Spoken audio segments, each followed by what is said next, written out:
Welcome everybody to Spring Forward 2019. Yay! Let's have a clap for ourselves that we're here. We've made it. Everything is so set up beautifully. My name is Marlene Elizabeth. I am the founder and author of Money Wings. And I am so excited and so honored to be the MC for this year's event.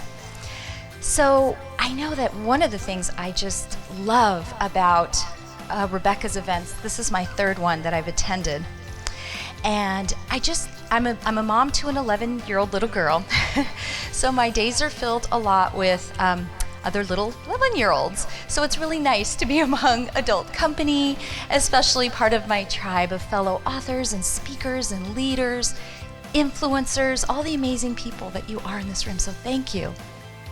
Who knows what goes in the center? You. Put your name in the center. This is about you and supporting you. And in fact, put a heart. We can always use a little bit more love. Supporting us, uplifting us. And you notice as well that there are these green things. What are these called? Leaves. The petals are on top. Leaves are on the bottom. And it's planted. And because part of springing forward, part of growing, we've got to dig our roots in and allow support. So I want you to look at those leaves as support for you on your journey. Allowing what's going to nourish you to come in, keeping out what does not. And I've learned that there's this myth. We think we're supposed to do it all on our own. I don't know where it got started. We need to bust that myth. Life is not a solo journey. So to help bust that myth, reinforce that, I want you to find 2 new connections today. So I wanted to share a quote from Oprah. You become what you believe. Oprah Winfrey. Let's be mindful about what we're believing about ourselves and others. Let's pay attention. You become what you believe.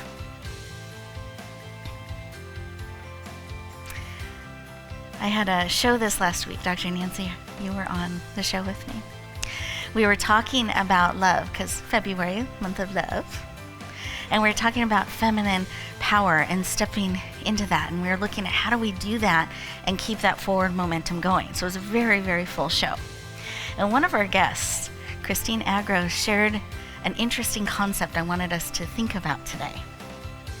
How many of you have told yourself or even said it to somebody else, those words have crossed your lips? Or you've heard, don't be so full of yourself. Don't get too big for your britches. Who do you think you are? Have we ever heard those phrases and even said them to ourselves? Christine's response was, who else am I supposed to be full of? I thought, what a beautiful response to that voice. Because one of the biggest gifts we can give is being fully who we are and sharing that with the world. So the next time, if that voice is trying to tiptoe in, you can say, well, who else am I supposed to be full of? I'm being full of me and celebrating it. And today is a great day to stretch and try that. The things that make us distinct, those things that are special about us, for some reason we think they're weird and we try to get rid of them. We become self-conscious of them. And I've shared this some, I'm going to share it today. One of the things I was super uncomfortable with is my laugh. It's weird and different. Thank you. But I didn't love it. I was self-conscious, and I was a financial advisor for many years, so I worked on lowering my voice Try not to bounce in my step too much. Making the subject of money really heavy, hard, and serious. And I discovered that's really not the support people are looking for. They want a little lightness and love and safety and empowerment around money. So I was able to embrace a little bit more of who I was and bring that to the table. And I noticed, just like when we were sharing, "You are so beautiful," it lightened the energy in the room, and it made the subject not so scary. Became safer to talk about, and even joyful at times. But the thing about the laugh, especially when I was called to step into speaking, oh my goodness, I had to do something about that.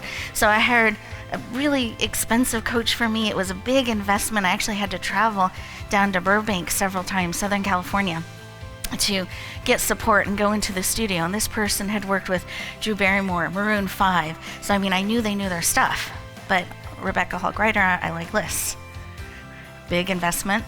So I was going to tell the expert what they needed to fix about me, because it was my investment. These were the results I needed. If I'm going to step into the speaking thing, guess what was top of the list? The laugh. If nothing else was accomplished, that laugh had to be shifted. Something needed to be different. And I showed up with great passion, shared my list, he received it, and I went on and on about the laugh. And he waited till I was finished. Then he took my notes and he set them to the side. And he goes, "Rebecca, I think where we need to start." The expert took control.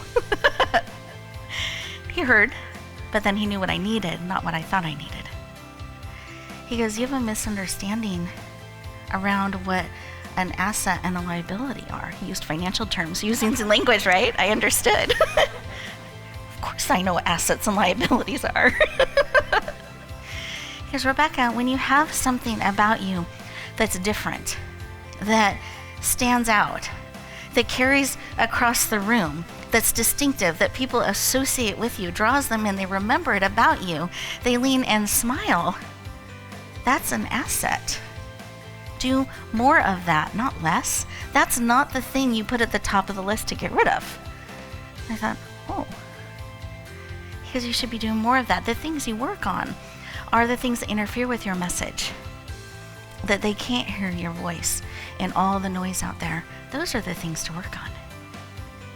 So I'd love for us, if we notice an asset in somebody, something that's unique, quirky, and powerful about them, share that. Let them know. When he shared that truth with me, it was so powerful. I got to actually celebrate more of who I was, laugh more, and for the first time, I heard my laugh in a new way. And I heard my grandmother's laugh. That was a gift she'd given to me that I had been so anxious to get rid of. So let's open our eyes to our gifting, open our eyes to our quirks. Let's share that with each other, because we're too close to it sometimes. We're trying to polish away those things, and we're losing our texture, we're losing our unique voice, our unique imprint. So let's embrace that and remind each other of our greatness. Can we do that today? I learned, if they cannot see you, if they cannot hear you, you cannot help them. So to me, visibility isn't about being center stage and all the spotlights on. It's being easy to find so the people who need you know you're there and can hear your voice, and you can help them. When we're hurting,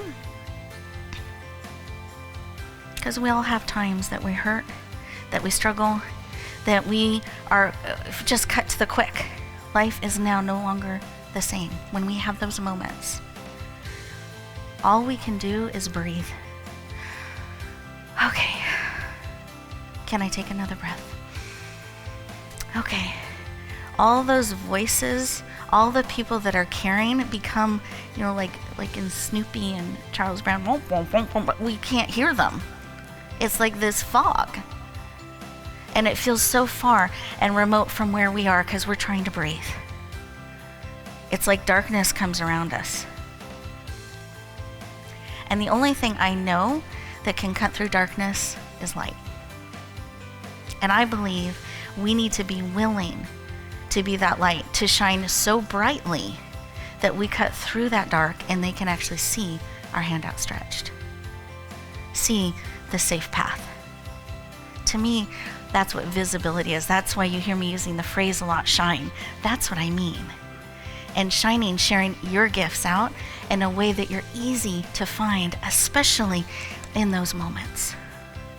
That's what I believe visibility is about. That's what helped me come from hiding to being willing to share, being willing to shine, being willing to step into all of these platforms, which, by the way, now I love, even though I was very resistant to them in the beginning. But we have the opportunity to show up and shine fully in our life. It's not a dress rehearsal. Today matters. And how you choose to be in it matters. So let's be present.